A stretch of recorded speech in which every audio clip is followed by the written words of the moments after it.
meeting is now called to order. So what we're doing here is we have an update to the meeting. We initially were going to have Brian Nadig speak, and now we have been lucky to have Congressman Quigley come here to update us on Washington and what's going on. So the following is going to happen. Congressman Quigley will speak. We'll have a quick general meeting, and then Brian Nadig will speak. So thank you so much, Congressman Quigley, for coming. Here he is. Sit, stand, whatever you want to do, and thank you so much. Hi, folks. It is great to be back. We passed out our flyers because I remind folks that my first job in Chicago government was working for Chicago aldermen. What that taught me was service comes first. It was a unique time. I was going to the University of Chicago. And you have to imagine that as the most theoretical place in the universe. And working for a Chicago alderman has to be the least theoretical, right? It was like when worlds collide. But, you know, I've been to 54 countries during my 15 years as your member. And I've been to Ukraine 3 times since the war started. And this stuff all affects us here, and it does matter. As Churchill said, we have learned that the well-being of our country is dependent on the well-being of other countries, sometimes far away. But it still begins here. Hello. So the list is there. If we can help you with any of those things, Social Security, Medicare, Medicaid, veterans benefits, visas, passports, and I must interject here. No one looked at their passport for 3 years, I think, due to COVID. It's the truth. Because all of a sudden, as people came out of COVID and they wanted to travel, they would often call me at inopportune times because they were at the airport. And of course, if your passport expires within 6 months of traveling into a lot of countries, you're not getting on the plane. And so I would also hear some exasperated yelling in the background. That was typically the spouse. So we can help with that. We can help expedite. But it is so much easier if you simply look at your passport and think about that and go ahead and go through the renewal process now. We can help expedite, we can help you if you have questions, but with all services, help begins at home. So, you know, and I said this to a community group twice in 6 months, and the guy was a little annoyed, and his significant other's passport expired, and they found out when they were at the airport too, so be it. Let me tell you about an event this summer. The Republican convention is in July in Milwaukee. The Democratic convention, as you know, is 35 days later right here in Chicago. And if you think you're isolated anywhere because of where you live or work, you're probably mistaken because they're a big deal.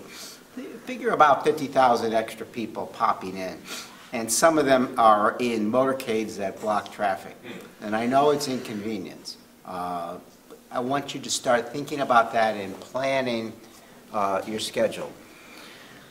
Some of the complications are the fact that they're in Milwaukee in July, and then 35 days later, the Democrats are in Chicago. It's the same metropolitan area. So I want you to appreciate something. The convention in Chicago is probably going to use about 40 different hotels. I don't know how far you have to go out from the center of Milwaukee to get to 40 hotels, but I want to tell you right now it includes Rosemont and all the hotels around O'Hare, and a lot of them very close to here. So I just want you to understand that transport that's going to go back and forth is going to be complicated. So there's a series of agreements with the city of Milwaukee to help share police, transit, and so forth, which is what we want. But it's the same metropolitan area, So it's not just a question of nuisance and the fact that they're going to be intertwined in time.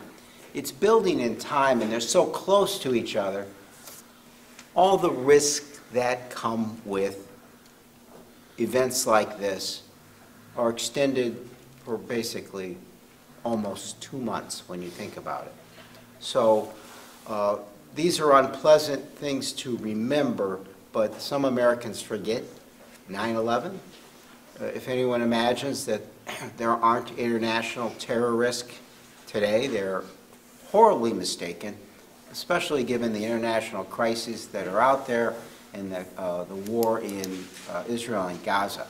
This is all dramatically increasing the threat posture that we face as a country every day. Again, people just, well, that was a long time ago. And, you know, I speak to schools, and it occurs to me that a lot of these young people weren't around, right, and didn't remember what that threat was and what it meant to live through that and how it affected our everyday lives.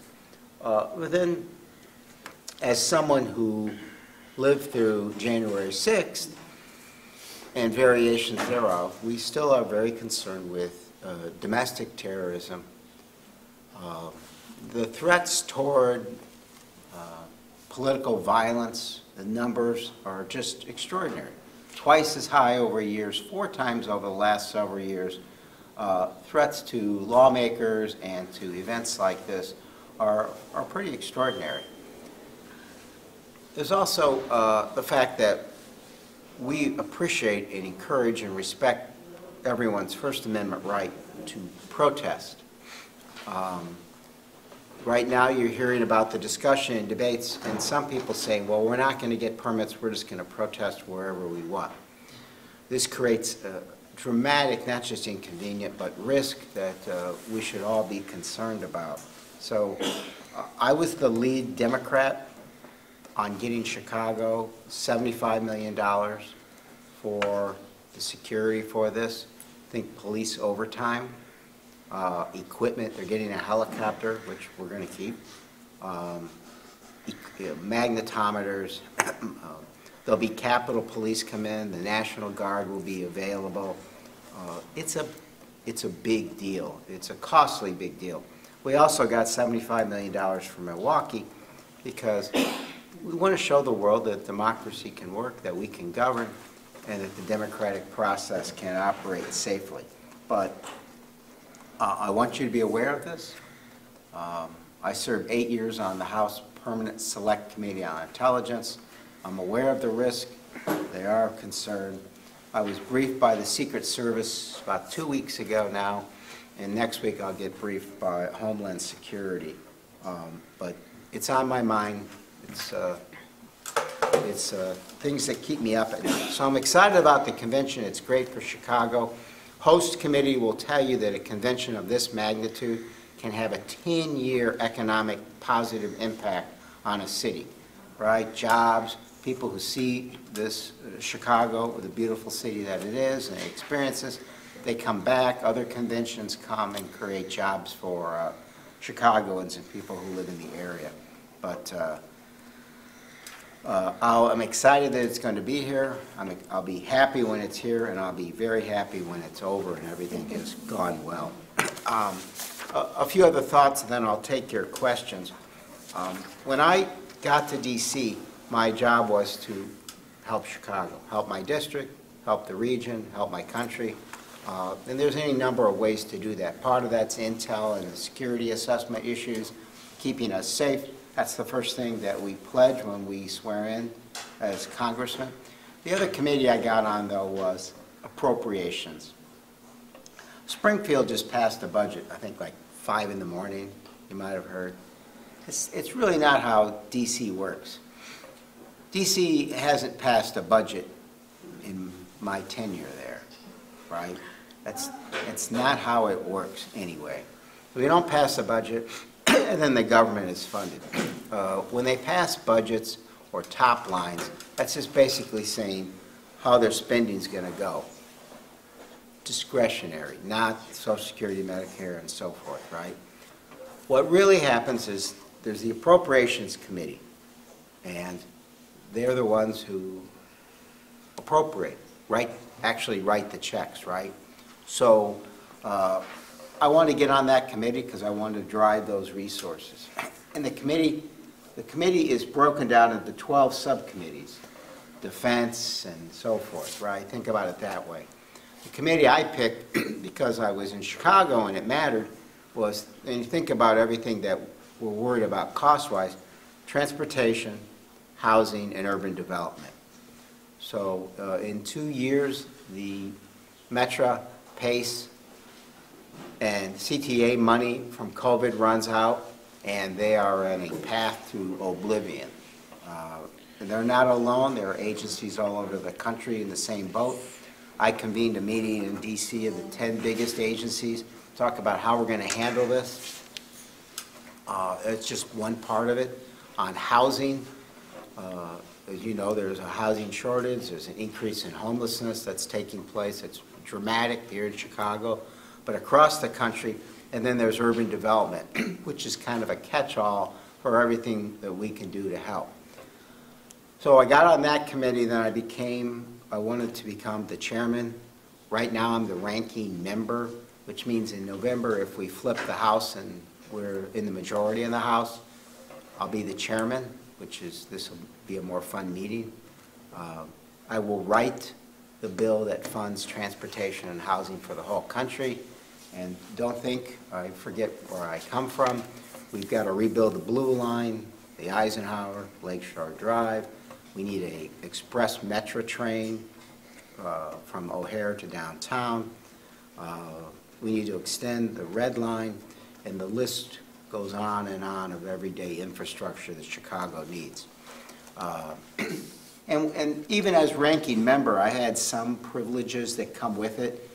We got $90 million for the inside of Union Station, which for platform improvement, flow, air quality, a big deal. And then I was able to reallocate another $40 million. In the end, we really have to improve the tracks out there, which were designed during the Hoover administration. If we were to do that, when we need help from our freight partners, I just want to give you an example. It's 30 minutes faster wherever the hell you're going from Union Station if we can settle those track issues. We've got to get, there's a bridge called the Airline Bridge for reasons I still don't understand, but that's owned by a freight. We need that. And then there's a rail yard that if we have control over that, with the track improvements, everywhere we're going, it's 30 minutes faster. We talk about high-speed rail, and I've been in the news talking about that. I just want you to think about Union Station and Chicago being in the middle of all that, all right? And if you take a high-speed train, it's twice as fast as a car, and it can all be sustainable energy, right? And dramatically grow our economy. The rest of the country's there. They now have high-speed rail between Miami and Orlando. It's going to be between Vegas and LA, and it's going to be in the Pacific Northwest. Our allies and adversaries in the world economy are doing this, and the rest of the country's doing this. So what you imagine is an X, think the Twin Cities through Chicago, down to Memphis and so forth, and then Detroit through Chicago down to St. Louis, Kansas City, and so forth. You know, and right now, I mean, we have plans to make this 200 miles an hour.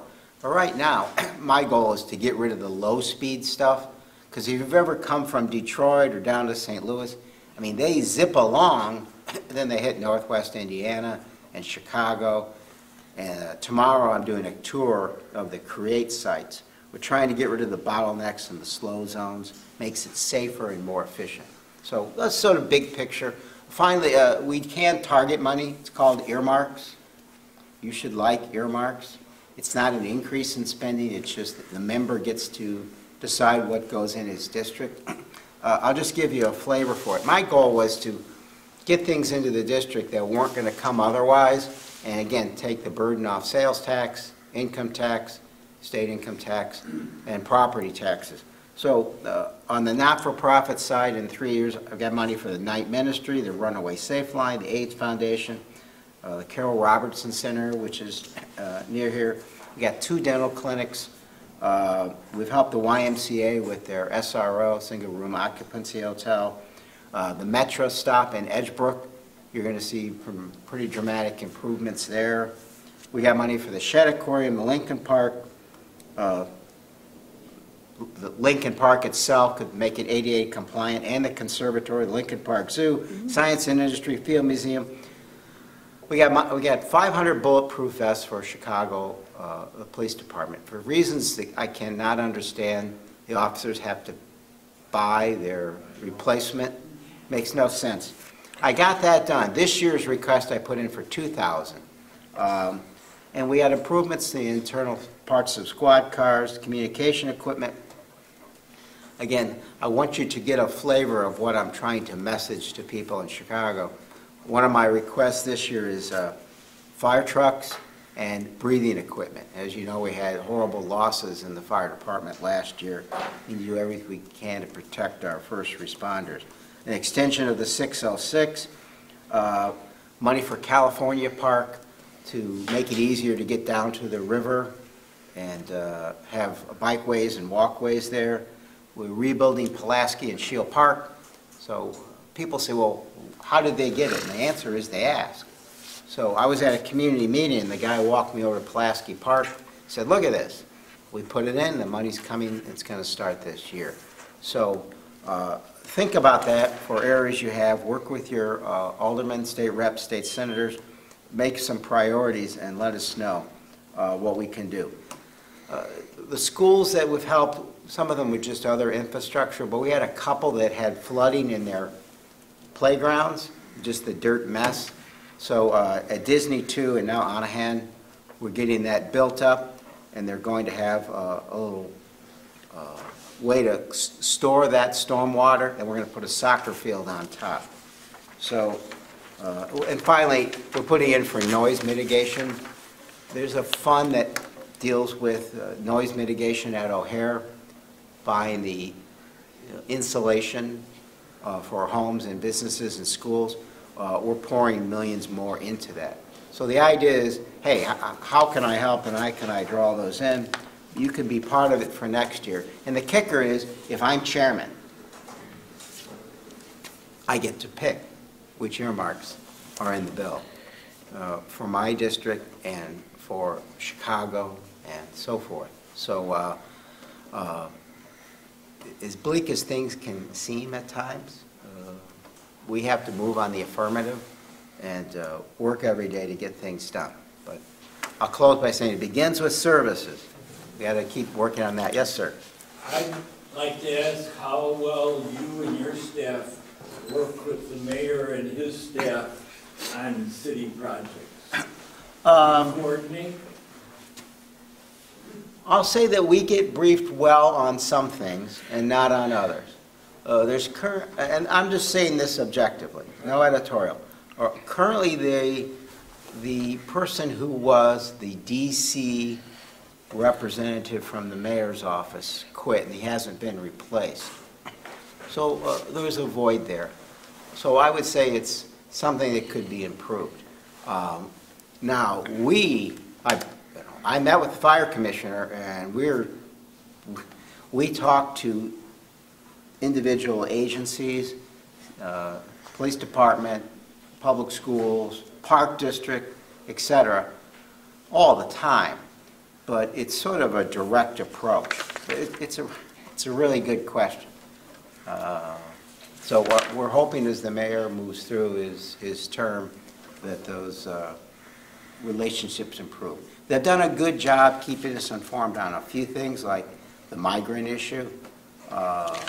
Again, editorials aside, but there's others where we could always do better.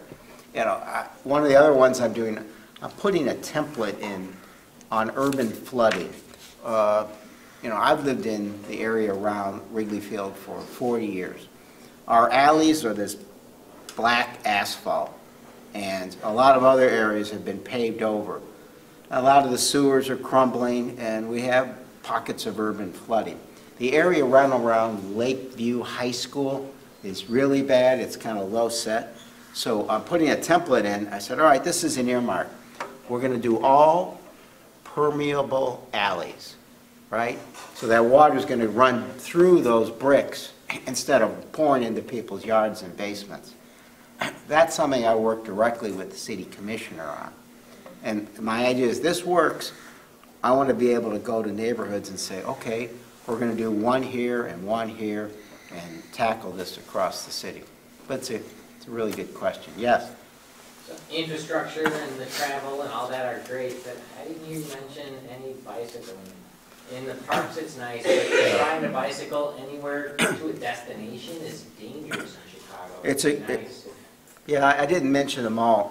We got the money, that was my request, and it was approved to extend the 606 as just one element of what you're talking about. The beauty of the 606 is it needs to go over Ashland and under the expressway and then up on a rail area. And then if it gets, we're going to get it to the lake, and that's going to be a really cool artery. But and I should have mentioned this, but you just can't talk about everything. My plan for my time as chairman of the committee that funds transportation is, to your point, let's think of transportation for the next 100 years, not the last 100. There's a horrible Supreme Court case in Illinois that said that bikes were the unintended users of streets.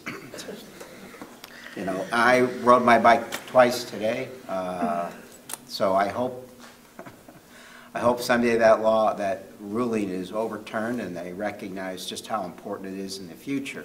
So your point's well taken.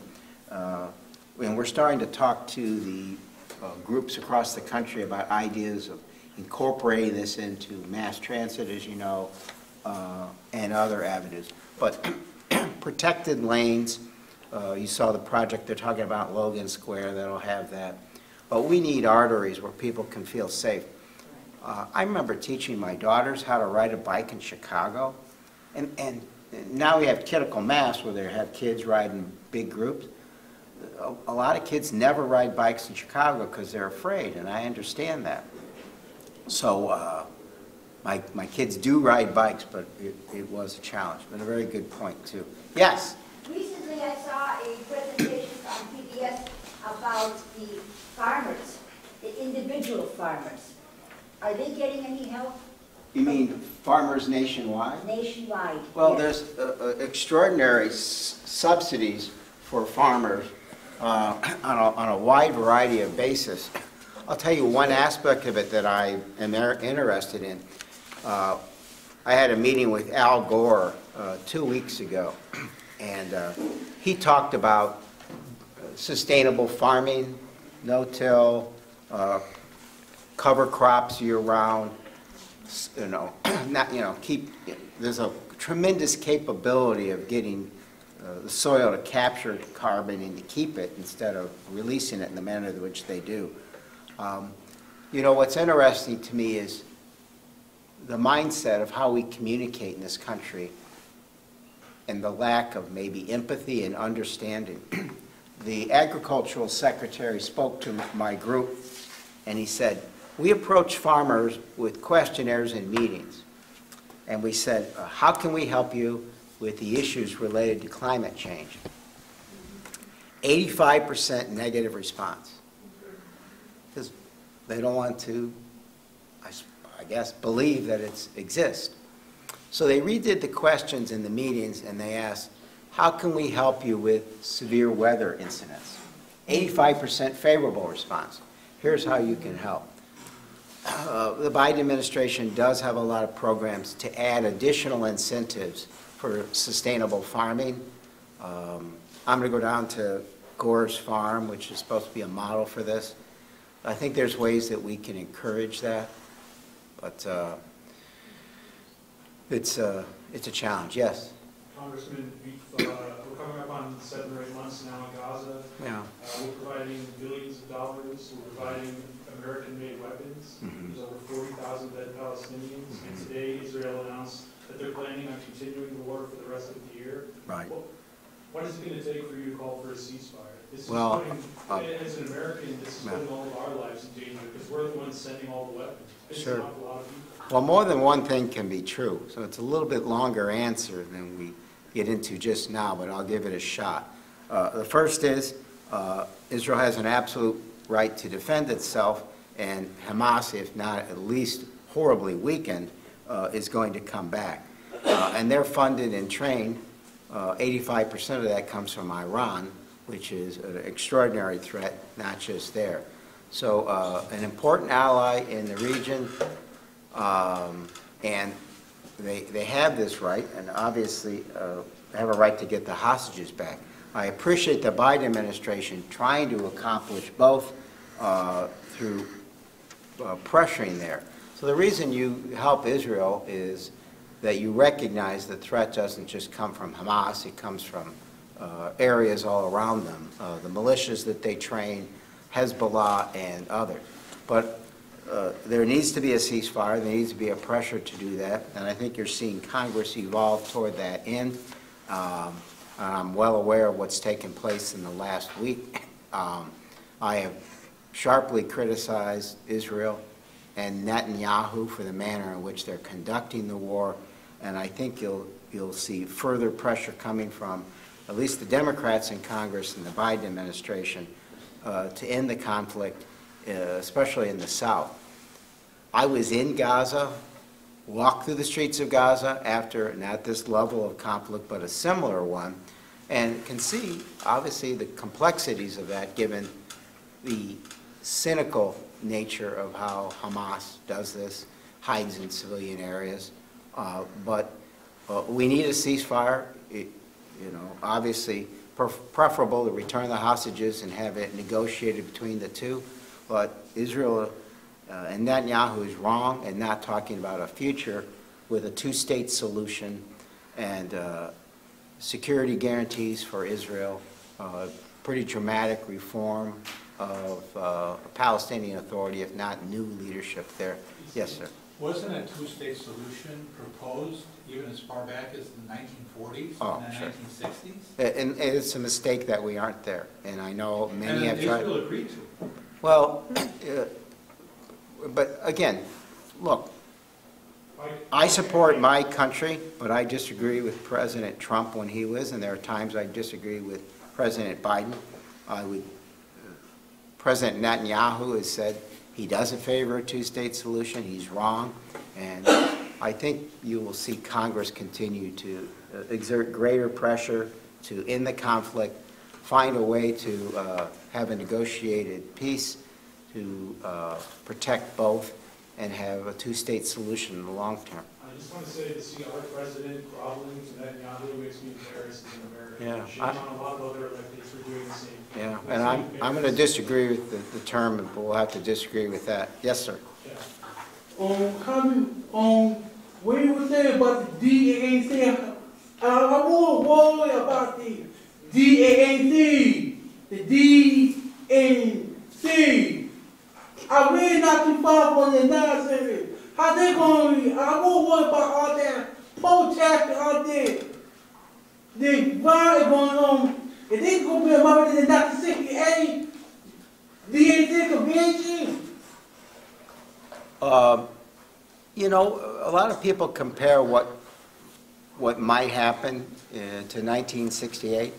I prefer 1996, which went real well.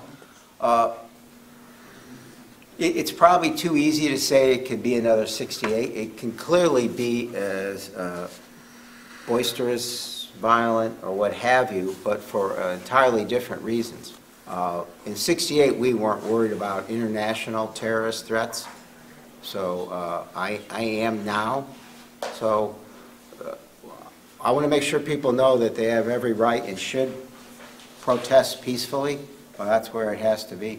Yes, in the back. The question that I'd still like you to answer is what it will take for you personally to change your stand on continuing to financially support Israel. Well, Just a month ago, you signed off on sending more ammunition there. for the same reasons I just said, and that is Israel's threat is not just Hamas, it's from very real threats of imminent exploration of the So you're kind of saying Houthi. there's nothing that would change your mind? No, in terms of sending them aid, but pressuring them to, what I have said in the last month pretty strongly is, spigots that can help Chicago. So that's where my targeting has been with earmarks.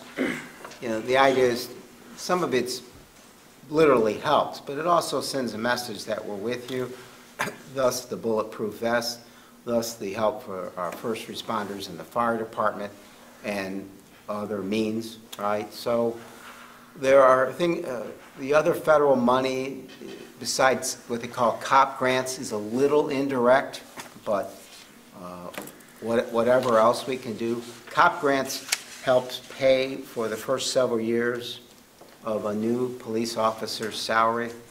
So we're glad to explore that and work with the city toward that end. And, you know, the only other thing I can do is send a message about how I feel, and you can read between the lines. I endorsed a different person for state's attorney, and she won. So, and appreciate it. I was a criminal defense attorney for 10 years full-time and 7 additional years part-time. So I'm for protecting the Constitution and people's rights. And they let them out on the street. I mean, they're back out again and... Well, I'm for a balance in all this. It's again, nuanced in some respects, but in others it's just important that we give them the resources. But I live across the street from Wrigley Field. A couple of weeks ago, 10 days ago, a guy opened fire coming right out of Lucky Strike. There was a shooting right behind Sluggers across the street from me. There was a series of shootings in the fall on that street, a series of carjackings in front of my house. The guy last week hid the gun in the flower box in my building. Oh, God. In front of my building. So, you know, I don't know anyone who doesn't experience this. So, absolutely. And when people come to me and talk about what should I focus on, you know, if I'm going to do this and that, I said, if you stop 3 people and say, what is it you want us to focus on? Public safety is on everybody's mind. So for now, I'm sending messages in as much as I can in terms of resources Chicago's way. At the $75 million, there are people who are upset that I got $75 million because they didn't want the DNC here. I appreciate people say, I don't want the nuisance, I don't want the threat in my backyard. I thought once the decision was here, we're going to have to be safe. So that's why I led, there was a Republican in Wisconsin who led their effort. Initial budget, there was 0 set for the convention for security. There's no way Milwaukee could afford this, and Chicago doesn't have the extra money. So it's direct effort, but also whatever resources we can send. But we're also letting them know in these other ways through these earmarks. 2,000 more bulletproof vests, I think, is at least a step in the right direction that we want people to be protected. But we got one more stop to make. Thanks so much for having me. Thank you so much. Thank you. Thank you.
Okay. Congratulations, everyone that won prizes, and we're going to get Brian Nadig now. Thank you for coming, Brian, and for being a speaker this time. All right, yes, and unfortunately, I apologize for canceling last week, or last month. I was rather sick at the time. I'll just give you a little brief overview of the newspaper, and then I'll take some questions, and I'll go over some big issues. The paper was founded in 1940. My dad started working there in the mid-50s, late 50s, and then my parents eventually bought the company. The original owner died, and then when he died, my dad started running the paper. My dad's been running the paper for about 66 years. He just turned 90. Our offices has always been in Jefferson Park. Most of the time on Milwaukee Avenue. I think at one point it may have been on Higgins. I'm not quite sure. But it was founded in 1940. And then in 1965, if I recall, we had a second paper called The Reporter. This goes up more Edgebrook, Sauganash, Lincolnwood area. And there's copies over there if you want. You can go take as many as you want. I've got this week's and last week's there. You know, we've had thousands and thousands of kids in the neighborhood deliver our paper. I meet a lot of business owners, a lot of people who say their first job was working for us. For various reasons, we don't have as many kids as we used to, but it's always nice to hear that. When I meet somebody in the neighborhood and they're like, oh, I know your paper, I delivered it as a kid. And once in a while they'll say, I delivered half the papers. I don't know what the, you know, so several aldermen I think have delivered our paper when they were kids, their kids. I think I saw a study once that a super high percentage of U.S. presidents started out as newspaper carriers. So I don't know if that will be the case 50 years from now, but I thought that was interesting. And you know, it's great. We have cases where one route has been in the same family for like 20 years. You know, we've had families with, they've had like 12 kids, and they've had routes with us for, you know, a combined almost 30 years in a couple cases. So it's pretty cool to meet those families and so forth. Over the years, I started writing for the newspaper in the early 80s when I was in high school. I went to college. When I came back, the main story I focused on then was schools. As most of you know, in the 80s, there was a lot of white flight out of the schools on the northwest side. Kind of overnight, they went from local schools to mostly bused in. That was because around 1979, 1980, there was a consent decree that created a volunteer busing system for Chicago. It was not forced busing. It was a volunteer system. And for a variety of reasons, you know, a lot of the families in this area took their kids out of the public schools, went to private schools, moved to the suburbs or whatever. And I'm sure there was a big push to get into Lane Tech at the time. I don't know, was Lane Tech, was that an selective Roman school in 1980? Okay, it always has been.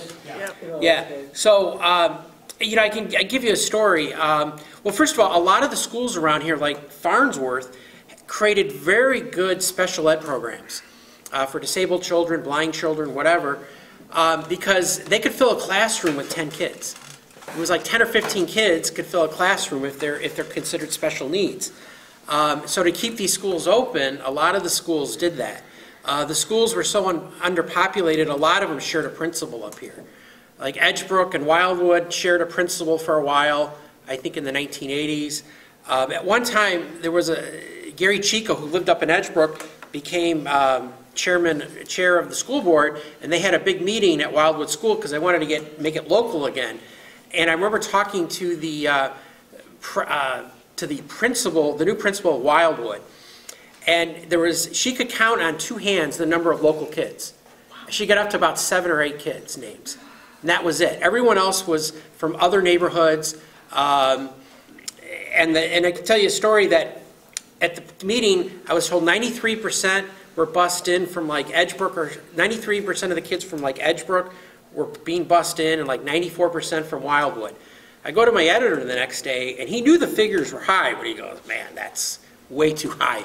You better go check it. True story. I go back to my desk. I'm about to call the Edgewood principal. She calls me. And she said the figures she gave me were actually 1% too low. They were actually like 94 and 95%. And it was just, it was something. At Taft High School, a lot of the kids were coming from the west side, the Austin neighborhood. That's just the way the schools were up here in the 1980s. And then all of a sudden, I was at this regional meeting of administrators, and they're talking about in the Belmont-Cragen area and going north, the schools were getting overcrowded with local kids. I'm like, what? It turns out, after the Soviet Union collapsed around 1989, I think it is, a lot of Eastern Europeans came over here, immigrants. And they came to Chicago eventually. They went to the public schools. And so that surge sort of worked its way north and west. There were still some schools that were slower to become more local. But you saw sort of through the mid-90s, through the early 2000s, a lot of change, where the schools became more local. There were some school reforms, which some will say were successful, that made the schools better. Some will say not. And then I think the consent decree was actually dropped, I don't know, 5 or 10 years ago. I'm not exactly sure. But it actually ended because they concluded that you needed to have strong neighborhood schools. And it wasn't good for anyone to go to a neighborhood school that was, you know, an hour and a half commute each way on a bus. I mean, that was kind of the thinking, and you saw the schools change. I mean, Taft High School is now up to 4,300 kids, and it's almost 90% within its attendance area, or preference area they also have. And, you know, in the early 90s, it was the opposite. It was about 85% busted. And so you see the change, and obviously that was good for the public schools to change. The bad news is a lot of your parochial schools, you know, ended up closing, or their populations are way, way down. And so you've seen a shift towards the public schools in the last 20 years. In a lot of cases, parents told me they were looking for diversity. That's one of the reasons why they want, at Taft High School, a group of parents formed, and they were worried about safety issues, gang members at the school, and in some cases, you know, they were accused of being racist because they, you know, and they're like, no, we want diversity, but we want the schools to be safe. And there were a lot of community meetings on it I went to and so forth, and it was pretty wild over at Taft High School over the years to see all the changes and so forth. But again, now it's, you know, considered maybe the best neighborhood high school in the city of Chicago. And, you know, it's got 4,300 kids almost. In fact, its graduating class in the next week or so will be larger than Lane Tech for the first time. So that's interesting. Some other stories that have been kind of interesting over the years, the phrase, you know, scattered site, CHA housing, Section 8 housing, affordable housing, those have been big issues, obviously, in the last 30 years or so. Everyone knows about 5150 Northwest Highway and all the lawsuits and everything about that. That has been, you know, that's a big issue. It still comes up at a lot of meetings where a lot of residents want to know, is there going to be Section 8 housing? And of course, the term is really affordable housing, which is discounted rents for people making about 60% of the area median income. Section 8, which is not the term they use anymore, I believe the CHA, is more for when you get the project, you get the vouchers, and you can take it to different apartments, and that's basically your rent. And some landlords, you have to meet certain codes, and newer construction obviously meets those codes. But there was a meeting up in Edison Park, and a lot of people were shouting the word Section 8. So it's still a very controversial issue up here, and so is affordable housing. But that's been big. Yes. Hasn't that been a big challenge ever since Mayor Byrne? Because Mayor Byrne had that issue with it wasn't scattered housing. She wanted to put most of it in Logan Square at the time, as I recall, and that was a big hoopla because it wasn't scattered. Right. It was going into one area. Yeah, you probably know more than I do. I was, when she was mayor, I think I was either like a freshman in high school or graduating in 8th grade. But you're right. I mean, there was, I could tell you there was a alderman who beat an incumbent alderman because they passed out literature the day before, or 2 days before the election, and they took quotes from the incumbent to make it look like they wanted to bring scattered site CHA housing to the northwest side. And in those days, everyone voted on election day, right? There was no early voting. There's no social media. So all these thousands of flyers go out like the day or two before the election. People see it, and a lot of people think that's why that particular person won, because it was a scare tactic. You know which one that was? It was going back 40. It was the McLaughlin-LeVar race around 1983, Really? Supposedly. Yes. Interesting. Yes, very interesting. The other current issue that's real big is crime. There's always been crime. The statistics for this area actually are not super high. Robberies are way up the last couple years, and thefts have been way up, mainly due to catalytic converters. But the difference is the type of robberies and the type of catalytic converter theft. So 5 or 10 years ago, if you talk to the police, they tell you if someone was stealing your catalytic converter, you could probably assume they didn't have a gun. Nowadays, you have to assume they have a gun. And I've written a lot of stories when residents come out and they get shot at, they get threatened with a gun. In Gladstone Park, you know, a guy he came out, he confronted them. I remember it was Gladstone, I forgot which neighborhood. One was Gladstone Park. They put a gun to the guy's head. They turned him around. They actually put a bag over his head and held him at gunpoint, probably while they finished stealing whatever they wanted from the car. So that's really a big change in terms of the amount of guns that the thieves have. And the other thing is the robberies. In the old days, the robberies took 2 seconds. I mean, they might push you to the ground, grab your purse, grab your wallet. Or they go into a liquor store, they take cash and run out. Nowadays, they're spending 2-3 minutes sometimes in the stores, or people on the streets. A lot of us saw the video of the woman who, by Long and Lawrence there, where she was basically robbed twice. They came back to get her ID or her facial print for the iPhone. I mean, they spent minutes with her. In the old days, that didn't happen because the thieves were worried about being caught. They were worried about the consequences. And nowadays, we're seeing them. We've had restaurants in this area robbed where they also took time to rob the customers. Oh, gee. I mean, you know, stuff like that just didn't happen too often. It did happen once in a while. I remember there was a Ponderosa, I think, where something like that happened, where they robbed the restaurant and some of the customers like 35 years ago. But, you know, it's just the type of robberies and the amount of time that they're spending with the victims is definitely changed. And the other thing is, a lot of times 4 or 5 guys are coming out of a car. They have guns, they have rifles. You're often being beaten or pistol whipped. There was a 67-year-old man beaten with a pipe. He like crushed his eye socket, I think, over at 6 Corners a few weeks ago. So we're seeing a lot of that too with the robberies, where they're physically harming the victims too. Even when the victims cooperate, they're still hitting the victims. So that's something that I've noticed in the police reports. In the old days, a lot of the robberies were 2 a.m. behind a bar in an alley. I mean, my reporters would come back and say there was an armed robbery of someone walking. I would say, was it 2 in the morning behind a bar? And they go, how did you know? I'm like, because that's where a lot of them occurred. And nowadays you're seeing them all throughout the day. What has changed? And their sprees. What? What has changed? Well, there's a lot of guns out there, and these. A lot of guns back then. Right, but these crews, these robbery crews, are very young. They're like 15 to 20, and I think they're not afraid of being caught or the consequences. The one thing that a police officer told me a couple months ago. So the robbers are covered from head to toe. They're wearing gloves. They're masked up because they know there's a lot of cameras.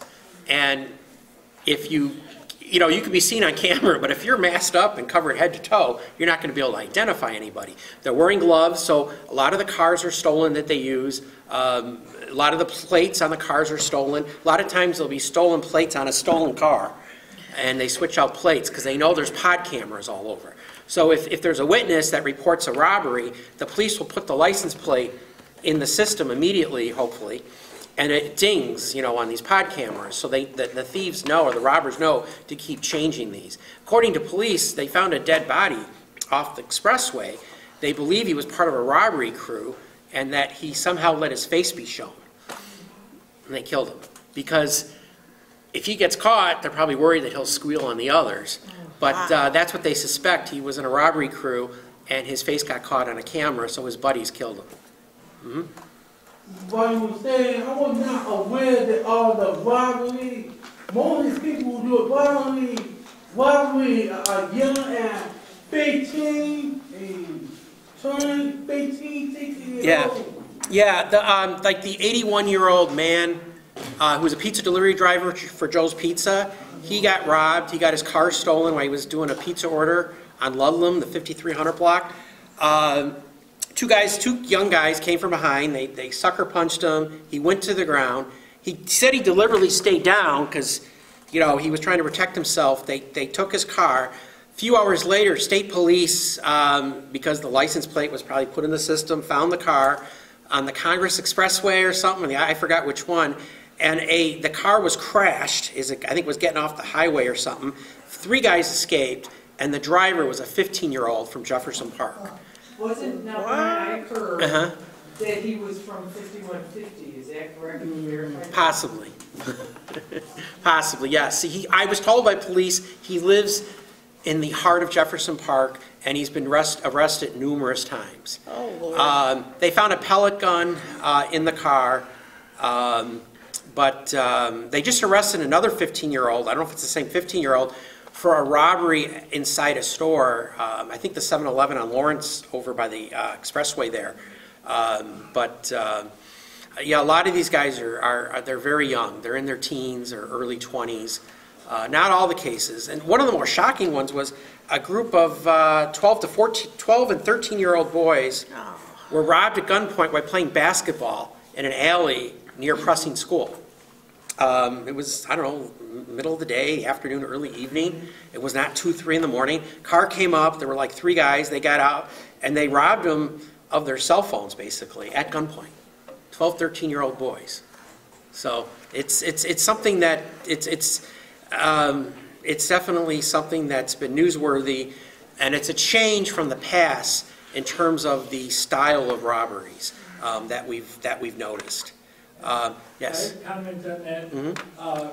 As a high school teacher, we had those students in class, and what we used to do back in the old days is put them into shop classes, and they go through a shop class knowing that when they graduated at the age of 18, they would be ready to get a job. Right. And a lot of them had the job set up when they were 15 by their parents. So a kid that thinks they have a future doesn't do this. Right. And that was all cut back in the 80s and 90s because it was too expensive. But it's not expensive. You pay on the other end when you don't educate your kids.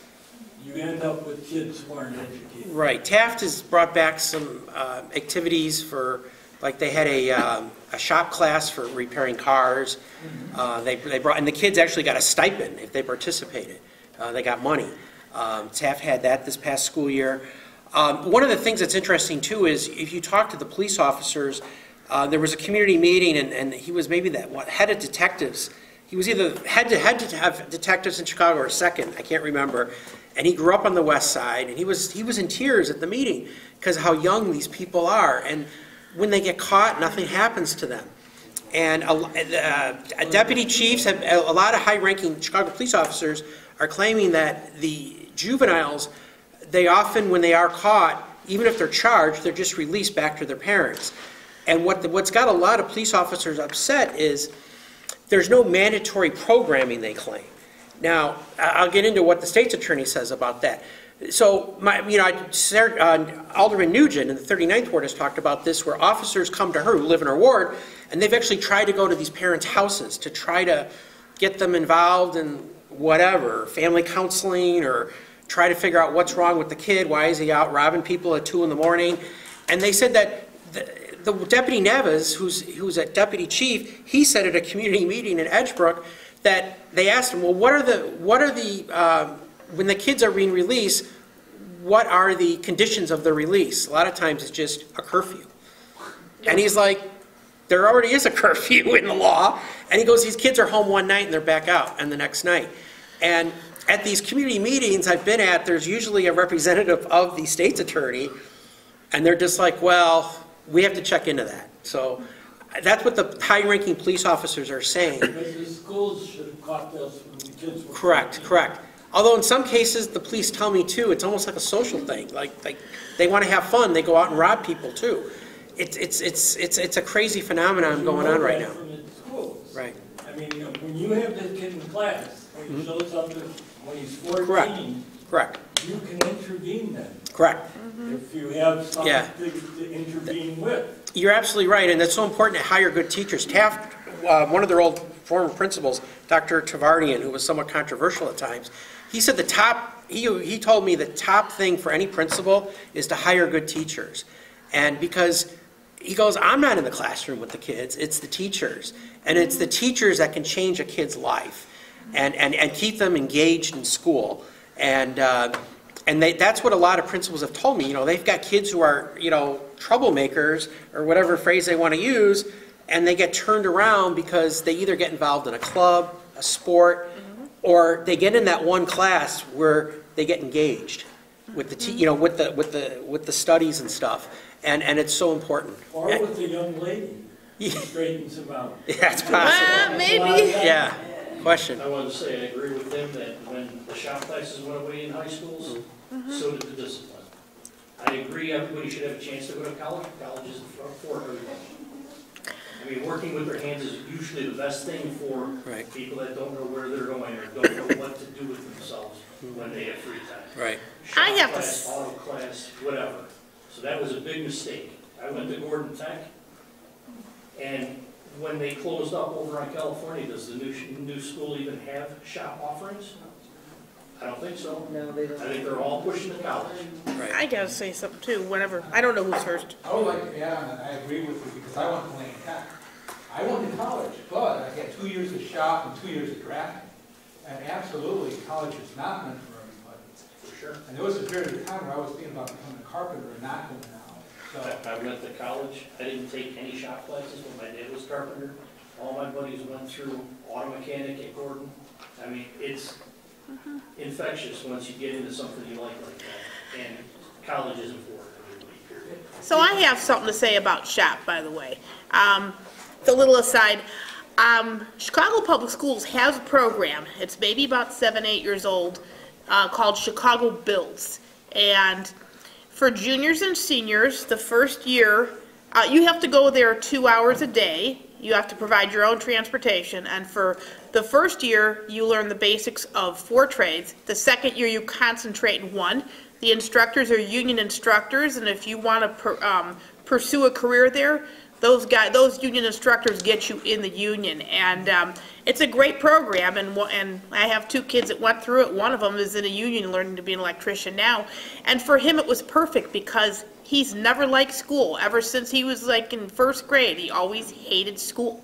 So it was a very good alternative for somebody who definitely he was going to refuse college. And I mean, I don't want him living on minimum wage. So anyways, Chicago Builds, you could always look it up. I wish they do more like that. There's another school on the south side, a south side high school called Simeon, where IBEW Local 134 has a program there teaching them the basics of electrical work, and they're getting some of them in the union too. So I think the union stuff is, not union, the trade stuff is coming back because we have severe shortage of trades right now. So anyways, that's my thing. The librarian at the school has turned around numerous kids that you never hear about. But a kid can get caught in reading and change his life. A lot of schools are getting rid of their libraries. Bingo. Or because everything's online and they're becoming computer labs or whatever. But your traditional libraries with books are probably being downsized or eliminated in the schools, if anything. But how many kids change their lives in the library? Sure. A lot. Yeah. You first.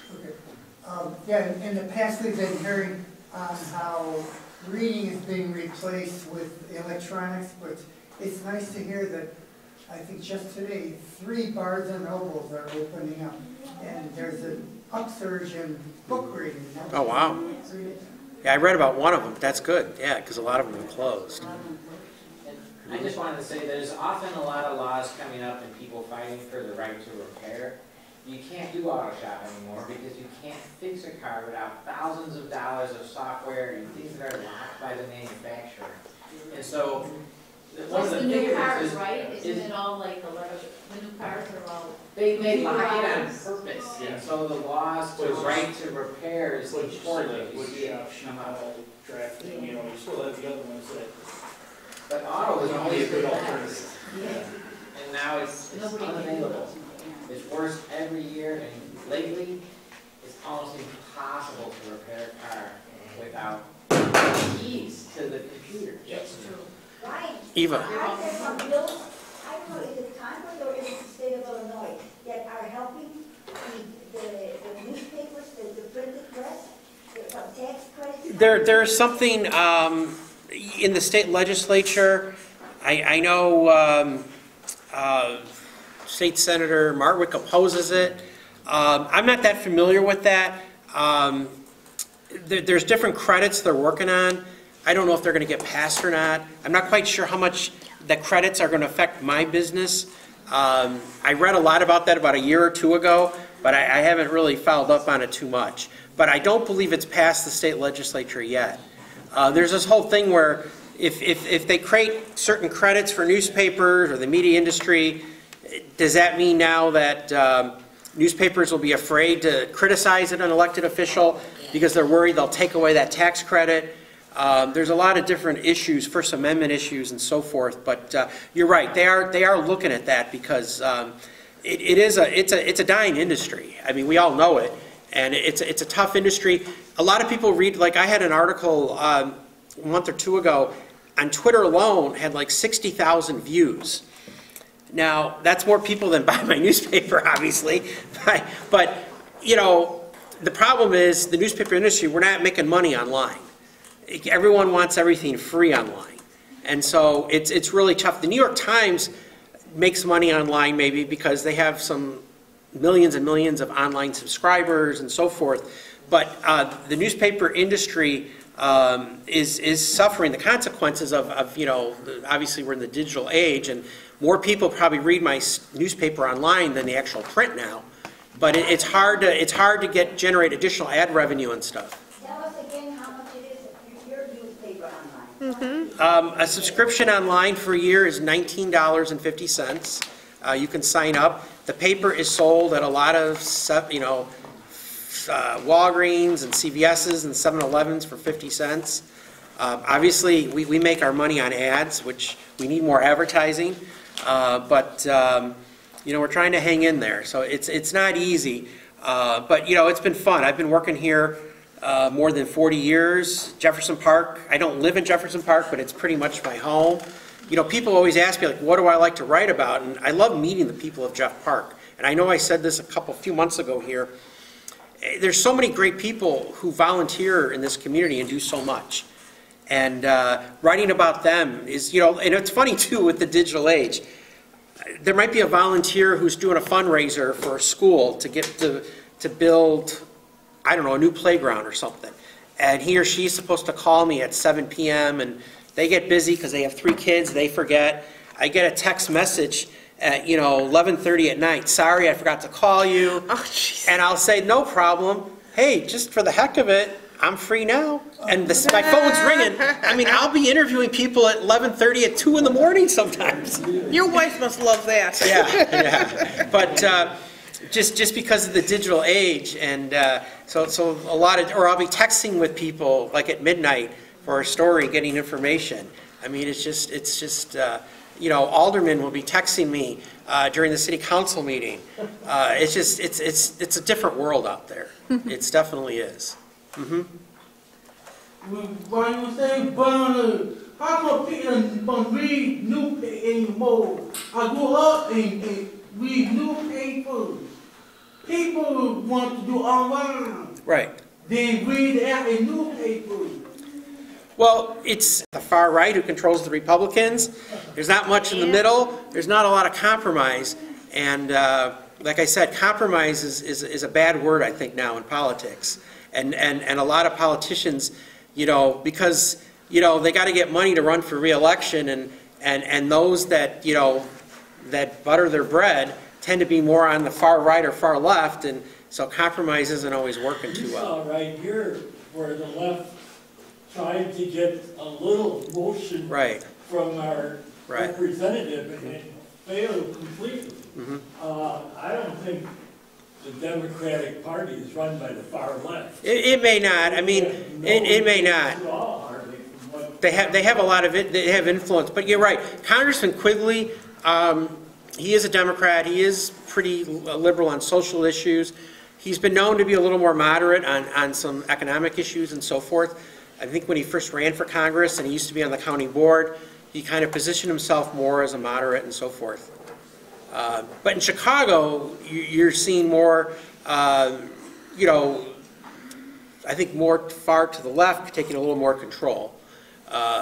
You know, you have several chairmanships are headed by socialists who call themselves Democratic Socialists or Socialists, you know, and so forth. So you're seeing some change in Chicago, definitely in terms of the politics. Have you seen some of that money coming from outside of the country as far as supporting some of the politicians? Locally, yes. I mean, I focus more on the politicians on the far northwest side. So no, I have not seen that.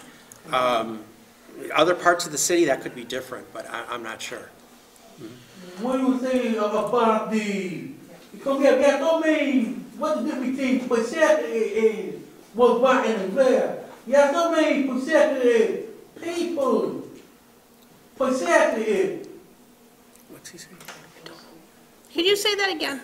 PROGGRSE. Progressive? Progressive. So you want to know about progressives? Yeah, it doesn't say the at the where or the wrong.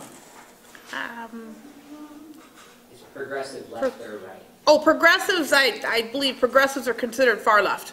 Well, or to the Democratic Party. They're Democrats, right, though, or yeah. Democrat. Yeah, someone that's Republican won't call themselves progressive. They would be a Democrat. Well, what progressive was 200 years ago. Right, right. And what's interesting, what's interesting too is how the parties have changed. I mean, in the 50s, 40s, 50s, and 60s, the Democrats were strong in the South, and they were segregationists, basically. And you know, the Republican Party had a lot of moderates, very social, you know, people that were, you know, you had the Rockefellers who were pretty liberal on social issues. They may have been Republicans. And so, you know, now the South is, you know, basically all Republican. But, you know, when I was a kid, you know, the South was controlled by the Democrats. And so forth. So you've seen shifts in the parties nationally and locally. But I was an Eisenhower Republican, and I haven't changed, but now I am a radical Democrat. You know, the whole world changed on me. Right, right. And you know, and it's funny too, because you know, some of the more liberal Supreme Court justices have been appointed by Republicans and so forth. But yeah, politics it does change quite a bit. And we'll see what Chicago has in store with it for the next, you know, 20 or 30 years. But it's never dull. It's never dull in the 45th Ward. The 45th Ward, you know, I kind of tease Alderman Gardner. I'm like, I thought Alderman Gardner was going to be a boring firefighter, you know? I'm like, I could have nothing to write about. But but he's kept me busy. You know, Alderman Arena kept me busy. Oh, yeah. And then, you know, we had Alderman LeVar for 24 years and so forth. But you've seen a lot of changes too. I mean, in the old days, you had precinct captains who and the aldermen kind of, you know, they had block captains that knocked on your door and stuff. That's kind of gone. I mean, do people have precinct captains that knock on their door still? No. That has disappeared in the last 10 to 20 years. A lot of that because of social media and so forth. but, you know, the block captains would be the ones delivering the flyers to the houses and so forth, and that old style of machine politics is gone and been replaced by kind of social media and so forth. And that's a huge, huge change. In fact, going back to, you know, you go back to the early 1910s, 20s, 30s, the most important person in the ward may have been the parish priest. You know, no alderman wanted to, you know, upset the parish priest who had a lot of control, because in those days, your parish was not only a place if you go to church to worship, but it was all your social activities. They had bowling alleys, dances, because you didn't have cell phones, you didn't have TVs, you may not even have radio, but all that has changed, and now we've seen how a lot of the churches have closed in this area for a lot of different reasons. But you know, that's been a, you know, that's a big change. When I first was in high school and college working here, a lot of people referred to their neighborhood by their parish, and that's kind of gone. You know, I don't hear that much anymore. Maybe because a lot of the parishes have closed or been merged, but that's a huge difference in the last 30 years. That obviously I think everyone in this room has noticed. So. Totally. Any other questions? Yes. I like to commend you on your paper. I think it's a great publication, has been for decades. Yes. I remember reading it when I was a kid. My friend delivered it. Oh, great. The only time I delivered it is when he said, "Brian, can you come help me because I'm running late?" I said, "It's okay." My way of making money was not delivering papers, it was selling flower seeds. So. No, I appreciate that. And of course, most of you know what the most read thing is in the newspaper? Crime. Well, Russ Stewart maybe. No, Crime, yeah. Russ Stewart is incredibly well read. It's interesting. I get a lot of comments about Russ. He gets a lot of things wrong, though. Yeah, he does. I mean, I get a lot of, I mean, I know people who are very liberal in the neighborhood who read Russ, maybe because they hate it so much, and it, you know, but I know people who are conservative who read Russ. A lot of politicians read Russ. Yeah. But he does definitely have a following. And he isn't always right on his predictions. Sometimes he is. Sometimes he is. Is he staying on for the near term, long term? I know you're talking about retirement. He has a column in today's that he hopes to write for at least another year. So he's. I don't agree with a lot of this stuff, but for my money, that's the best political column in Chicago. Oh, I appreciate that. He's really a credit to the paper. Yeah, yeah. He's been around a long time. He's obviously partisan. I mean, most people know that. But he is, I don't think there's anyone else like Russ Stewart. No. In terms of his columns and so forth. And it's definitely brought a lot of following to the newspaper, at times controversial. Every once in a while someone, you know, I get an email, I'm not reading the paper anymore because I can't stand Russ Stewart. But a lot of people read them. And you know, a lot of people who tell me, you know, I'm a radical, like you said, a radical Democrat, and they love Russ Stewart. They may not, like you said, agree with him, but they like reading him. Yeah. Right. All right. It would be fun to do like a Q&A with Russ at some point before he retires, because I think he's a really just like personal guy. And if you can talk to him about maybe setting something up. That's an idea for a meeting. Yeah. He used to be on some radio shows and some old TV shows, and he said some controversial things at times. All right. So, I'm looking at the time. Yeah, I think we might have we've had this meeting a lot longer than usual. We thank everyone for being patient. We have two speakers. So, thank you for having me. Oh no, thank you for coming. I appreciate it. And if anyone wants to stay and hang out, we have